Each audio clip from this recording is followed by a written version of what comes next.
What about header, coach? I was out there. So everything said nicely, coach. Yeah, sorry, Shoops. Coach Rulani, congratulations. Thanks, on the title and just your perspective on the match. No, I think it would be improper not to start off by congratulating the Mamelodi Sundowns Football Club. Congratulations to the board, the Motsepe family, the president, senior management, backroom staff, and everybody involved in the success. These type of achievements, particularly because it's the 5th one in a row, cannot be attributed only to one individual, but a collective, and it shows the collectiveness and the spirit that is within the club. So congratulations to the supporters. I think this one is a little bit special for them because they missed out on last season's celebrations. So to be part of the journey this season, I think is very special for the supporters. They've been with the team ever since COVID has stopped. Started with the Champions League to come and support, and now with the Nedbank Cup and the league matches, and they've been extraordinary for most parts. And then congratulations to the technical team, the coaches, Coach Steve Kompela, Coach Mangoba Mniti, Coach Wendell, the support staff, the rest of the technical team, our bios, conditioning coaches, the analysts, our ground staff, kitchen, Sis Aurelia, everybody involved, Graham with logistics and facilities. It's a big club. If I have to mention everybody by name, we'll be here till tomorrow. So I will cover everybody by saying congratulations to every employee and every member, the security, your department, Shoops, and marketing, and everybody involved in supporting the team and the players. And then a special word of congratulations to the players. You run out of superlatives to try to describe them. I mean, what they showed today is exactly a reflection of who they are. Honest, hardworking, and extremely diligent. A pleasure to coach. Not easy to lose a Champions League game and to be so broken the way we were, and then come and show this type of spirit and performance. Normally, some teams would crumble after such a setback, but they were strong and they showed good perseverance and this resilience that makes them so special. And congratulations to them. They've had a season that is better than last season already. And we are very proud of them, and I'm sure the Sundowns fans are also very proud of them. But yeah, back to the game. A difficult game against a very good side. Eric Tinkler's sides are always very difficult to beat. They started with a 4-3-3, and it was very difficult sometimes to try to always be in control and in charge of the game, not just from an emotional perspective, because we were a little bit shaky. And in moments when we had to suffer together, we suffered together, but we still created a lot of very good chances. And we were a little bit unfortunate. Grant Kekana had a chance inside the box. With a bit more composure, we could have had better situations from Rulani, better situations from Newa Mayema, better situations from Mshishi, from Peter. But we pressed very well. We pressed sometimes with two, and to try to confront that triangle with Fidel and Phyllis and Faseka. It worked a little bit, but then they got that extra man sometimes, and then we had to go with the diamond. And once we went to the diamond press and we brought a little bit of security around AJ, we stabilized and had a little bit more control, especially closer to their box. And then we created some very good opportunities, but we were just let down by a bit of anxiety. And as I said earlier, that emotional instability that comes in, and then we struggled a bit on the second phase after regaining the ball. But our high press was very good. Even in the second half, when they wanted to build from the back, we were actually very good on the high press. So a good effort, and maybe unfortunate to come away with only a point, but also credit to Cape Town City. I mean, I think you saw Eric's experience today when they went into a back three and they brought on Cupido in moments when they were really struggling, and I think more than anything struggling with altitude. And then he had a third centre back to give a bit of security, because there was a lot of mistakes starting to creep in within the defensive line. And when you've got two, you've got very little cover, especially when we had 2 versus 2 on top. And when we brought Peter Shalulile a little bit closer to Tembazwane, then it looked a lot more threatening on transition. But okay, good effort, and we knew we needed a point, but at Sundowns we always play for 3 points. So yeah.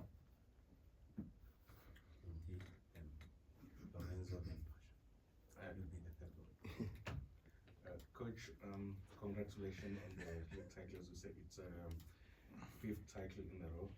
What would you say, not giving, obviously giving away too much of your secret, what would you say Sundowns are doing better or differently compared to other teams in South Africa to dominate them for the past 5 years or season? Well, I don't know what the other teams are doing. And it's a good thing that I don't have to really get into their space, and with all due respect.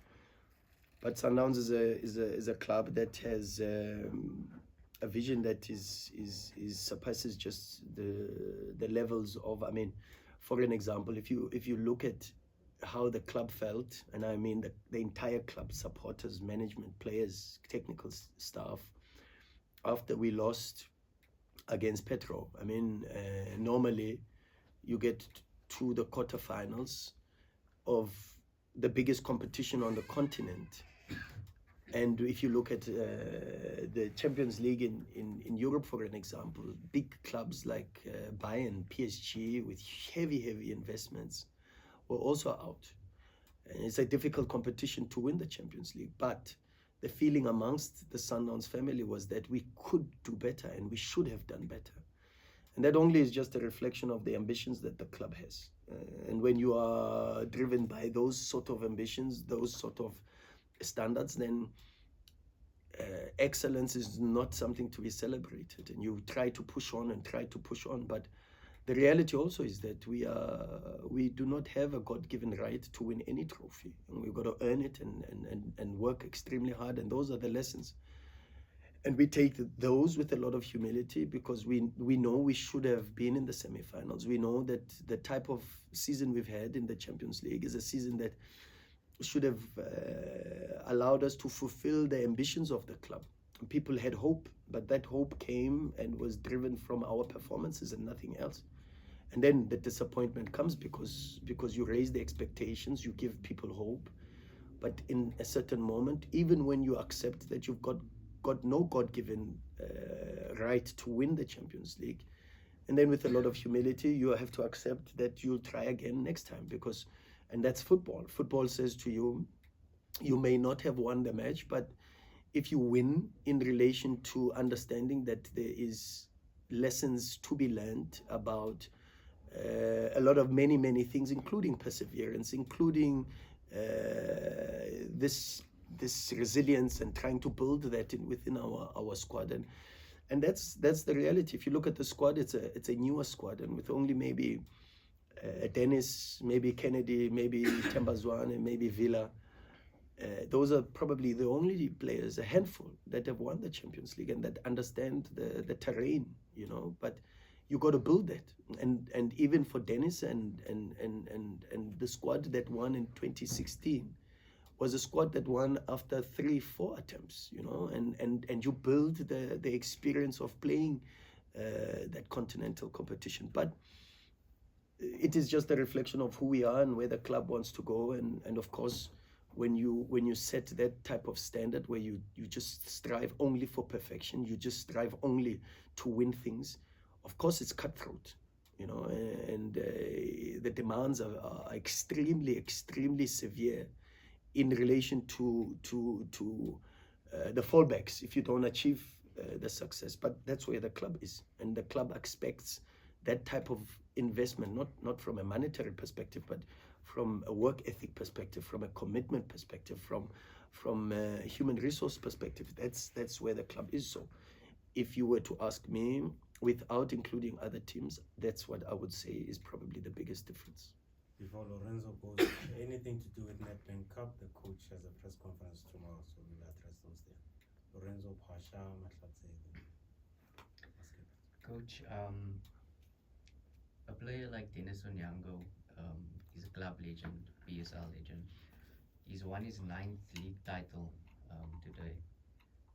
How important is he to your squad going forward? Is he still going to be an important member of your squad going into the next season? And they say you learn more from losing than winning. You personally, as a young coach, how much have you learned about yourself as a coach and about the continental football after this defeat, also going forward in your Can we career? keep it to one question with the other guys at front, please? Thanks. Yeah, thanks, Lawrence. Look, it's very difficult to speak about Dennis without being emotional because of what he has done, not just for Sundowns, but what he's done also is incredible, even for these young kids that are in Uganda. You've got to go to Uganda to understand the environment and understand not just from a political sense, but from a socio-economical sense in understanding the circumstances that he comes from, and to get someone to be best goalkeeper on the African continent and to win that award from humble beginnings to achieve consistently, not just with Sundowns, but Bidvest and Sundowns. And that type of story is a story that many football players would be very happy to write. There's my favorite series on YouTube. It's called The Shop. And you see all these legends, they speak about how they've made it and their stories and their journeys, and they bring different musicians and artists and people in the entertainment industry. And maybe one day we will get to that type of space where even our own people are celebrated. But moreover, I think what's also important is that they get to share their experiences and get to share the secrets to their success. Because Oprah always says something very profound. She says, success has all the same clues. And if you look at Dennis's story, it's a story that could easily be related by a Themba Zwane, for an example, or an Andile Jali. And these people are very, very important to the club. Important in the sense that they understand what it takes to win and the price that needs to be paid.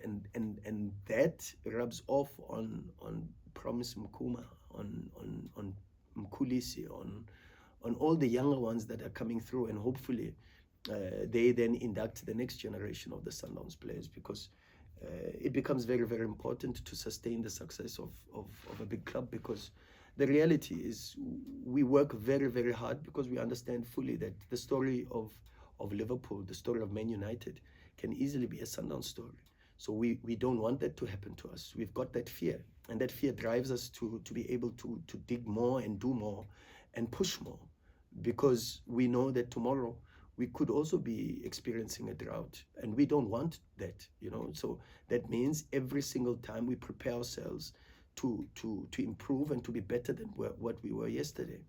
And that mentality is driven by the senior players, including a player like Dennis Onyango. Something about being a young coach. Yeah, it's difficult to speak about myself at the moment. I've made a lot of mistakes this season, I must tell you. Lot of mistakes. The game of Petro reminds me of some of the mistakes I personally made.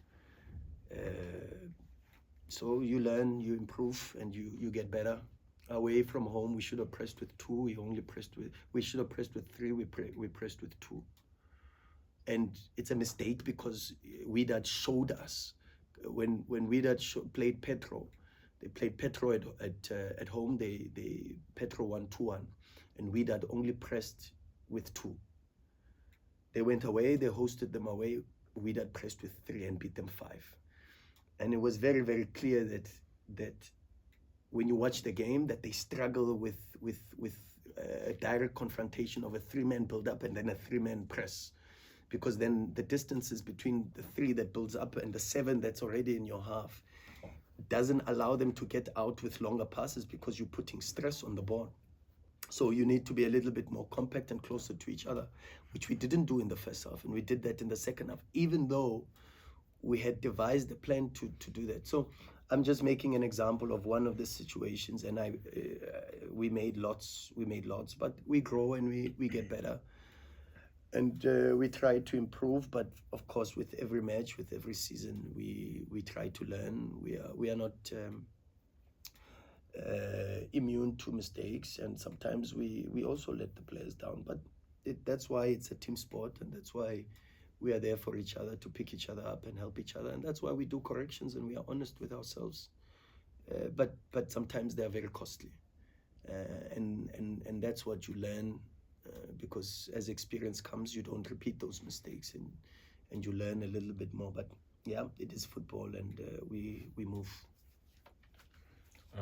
Coach, I'd like to focus more on the emotional side of the players after what happened on Saturday. What is it that the club has done for the players? Because, you know, there was a lot of disappointment from the fans, the players themselves, the technical team. So from Saturday up until today, pre-match, what is it that the club has done for the players on the emotional side of it? Because I'm sure, you know, a lot of people were expecting Sundowns to go through. So just maybe take us through the emotional side of the support that the club did for the players.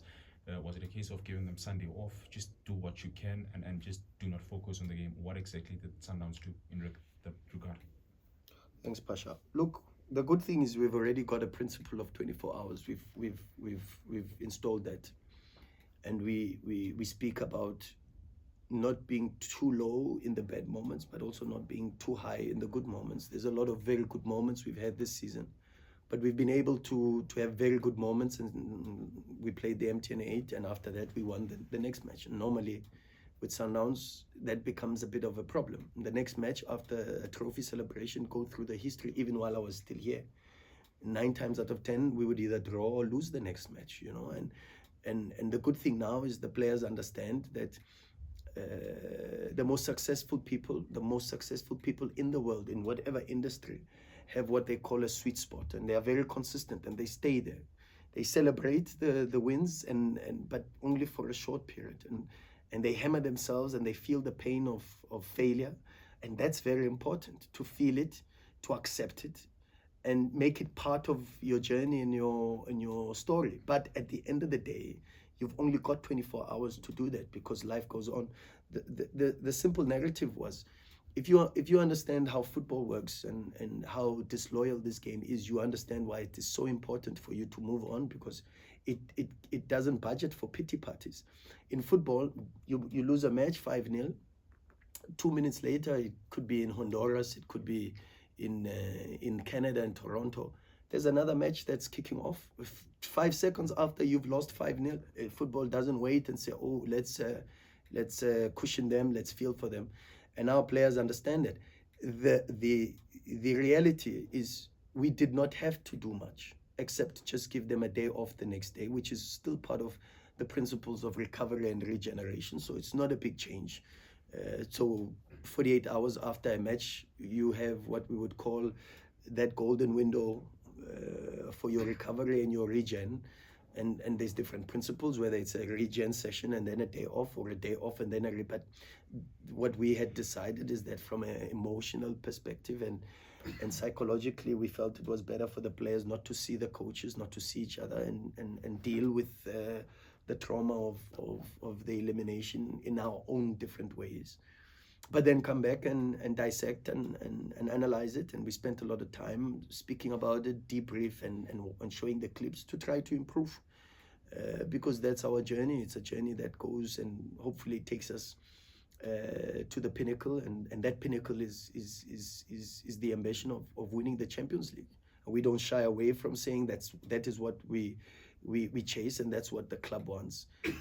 But unfortunately, sometimes we are victims of that ambition as well, because then you are judged by these lofty ambitions. Okay, it's better to die by the sword sometimes, because We'd rather be brave and upfront about what we want to achieve. And if we fail, then we fail in relation to the task and the assignment, and we don't fail in relation to showing ambition and being brave and giving what we feel the supporters of this football club deserve. So it was not easy. And yeah, of course the support is there and has been there throughout. The club always tries its level best to give support, not just to the coaches and everybody involved, but also to the players, and there is that deeper understanding that we are one family, and when you're one family in difficult moments, that's when you have to come up and be together, and I think the performance today showed that we are one, and we're a little bit unfortunate not to win the match. The Muscat, then the last one from Kens.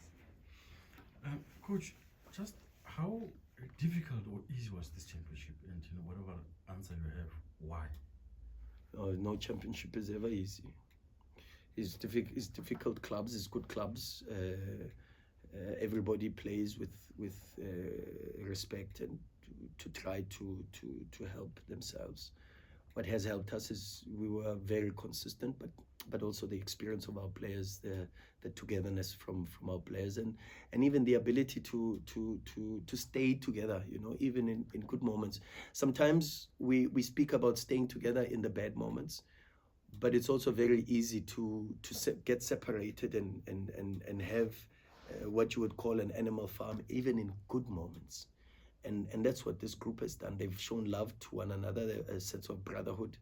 They've stayed together in the good moments. So you can never speak about a championship being easy. And maybe sometimes even for our own supporters, maybe sometimes when you win 4 in a row and then you win the 5th one, sometimes you take it for granted how much effort goes into being consistent for 60 matches in a season. And that's very, very difficult. Champions League, MTN8, Nedbank, you can get away with 1 or 2 bad performances and you need a bit of luck to see you through. But definitely not in a league title. In a league title, the best team normally 9 times out of 10 wins. I think there's a follow-up to that, Coach, because you're saying that you are overcritical of yourselves, even if it's 3-4 titles. But when we are looking from the outside, and when you look at what's happening in Germany, when you're looking at what's happening in France, it's a total farmers league, no disrespect. Does it even take out the motivation out of you? Because it just looks like at the beginning, it is one. And as a second one, just not to come back, my apologies. You can come back after Kens. Okay, all right. No, if that's the case, then that's fine. But are we having a farmers league situation here? Well, the question is not relevant to us because the reality is to have to use your term, and I don't want to say it comes from me because to not have that type of situation. In fact, I'm safer if I say that.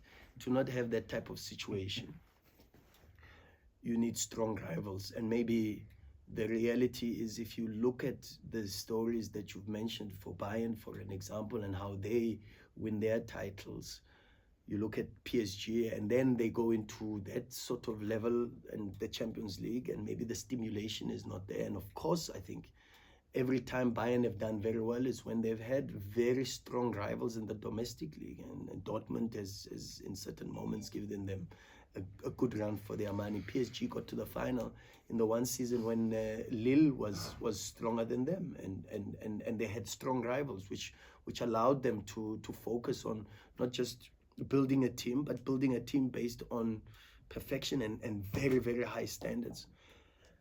And of course, then that responsibility to make sure that there's stronger rivals in the league, unfortunately, is not our responsibility. Do you have that here, though? Strong rivals? Well, I think we have potential to have strong rivals. I think there are some of the teams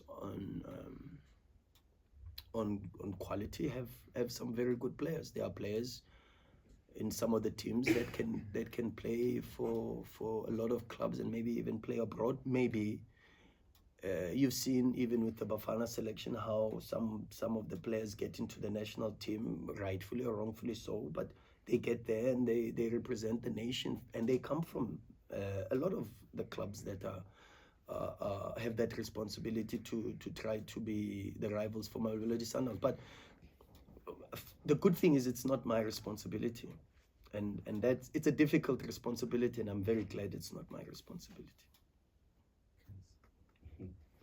Coach, out of a squad of 35 players, you have 23 goal scorers, and out of the eight players who didn't score, it's 4 goalkeepers, and Ulemaraisan hasn't made his debut. Kifutupa didn't play this season. Savera just got here. Out of the 3 January signings, 2 have already scored. Rulani is arguably the best player in the Nedbank Cup. I've always said the star player of this team is the system. Yeah. You know, you watch how Aubrey was inverting today, is how Lyle inverted against the Stellenbosch and he got his goal. Mudau. Same thing. You play different players. The system is still the same. Yeah. Set pieces, 2 left-footed players, 1 right-footed. Is it in swinger, out swinger? How do you keep the star player shining? Where do we improve the star player for next season? Yeah, well, it's a good question. Look, from the beginning, we spoke about training for the group and not training for the team. And that becomes very important.